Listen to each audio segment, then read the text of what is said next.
अरे हमर धन, अरे हमर फुलझड़ी, अरे हमर कलेजी, हम त तारा खातिर आसमान से हो जोनी तोड़ के ले आई।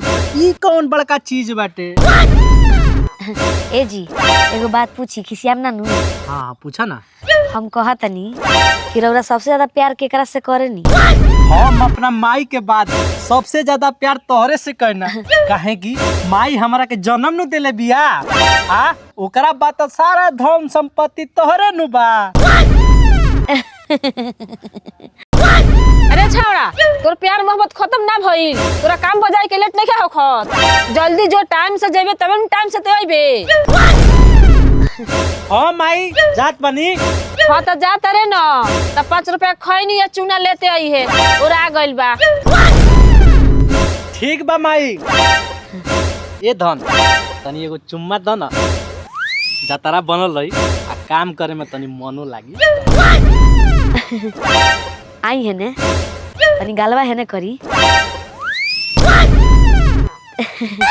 अच्छा ठीक से जाए हाँ, आ ठीक से आई। ठीक बा। हाँ दिया गिलासा बा। हाँ साइकिल होने वाले के जाई। अच्छा ठीक बा।